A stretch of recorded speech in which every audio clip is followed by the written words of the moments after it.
seperti yang kita tahu bahwa kuartal kedua tahun lalu, Indonesia mengalami kontraksi yang luar biasa, yaitu negatif 5,3%.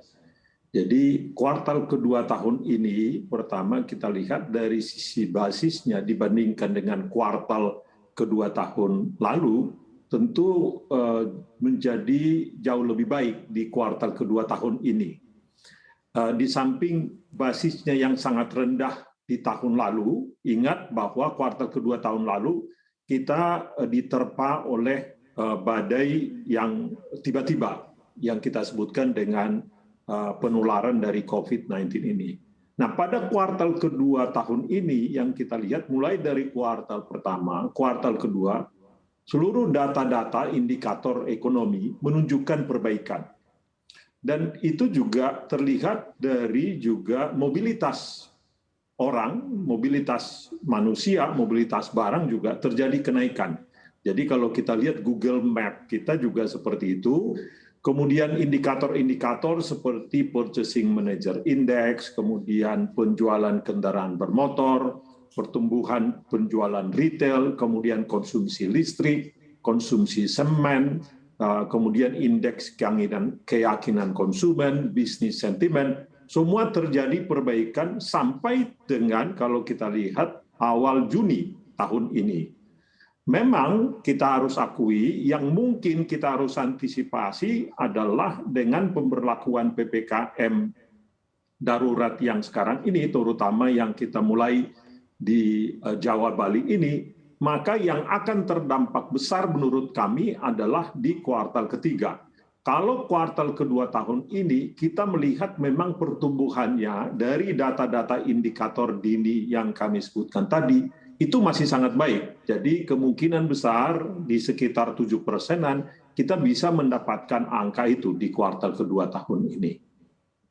Baik, Pak Raden, dampaknya sebesar apa sih untuk di kuartal ketiga? Karena ini kan kalau PPKM yang pertama, ini kan batasnya hanya sampai 20 Juli. Artinya masih panjang juga nih waktu sampai selesai kuartal 3 begitu. Apakah kita cukup keburu begitu waktunya untuk menggenjot perekonomian hingga akhir kuartal 3 nanti supaya tetap bisa bertahan di pertumbuhan ekonomi yang positif, bahkan mungkin di atas 7%?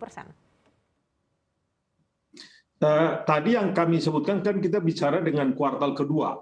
Jadi 7% kuartal kedua dibandingkan dengan kuartal kedua tahun lalu.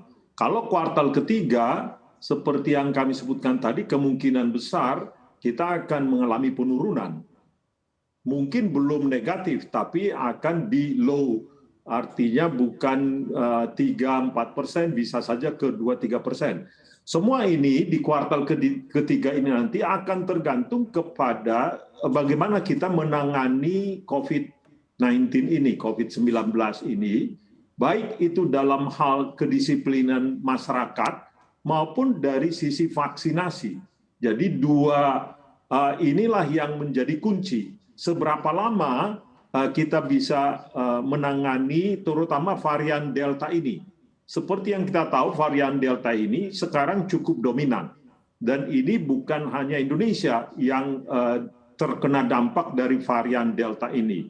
Jadi memang percepatan dari kasus akibat dari varian Delta ini, akibatnya kita harus mengurangi mobilitas, kegiatan, dan kegiatan ekonomi. Ini seberapa lama kita akan melihat. Jadi kalau ini lama, tentu dampaknya akan jauh lebih luas. Tapi kalau kita bisa lebih disiplin utamanya, kemudian pada saat yang sama supply vaksin memadai dan kita bisa mempercepat itu, maka kemungkinan kita hanya terpengaruh di kuartal ketiga. Kuartal keempat mungkin kita sudah mulai trending up. Jadi memang ada ketidakpastian di sini. Seperti halnya dulu kita mengalami ketidakpastian, sekarang ini di kuartal ketiga memang ada ketidakpastian mengenai bagaimana pertumbuhan kita nanti. Karena perilaku daripada virus 19 ini, ya, dan bagaimana kita meresponnya, itulah yang menentukan sebetulnya bagaimana kegiatan ekonomi di kuartal ketiga ini dan juga kuartal keempat nanti.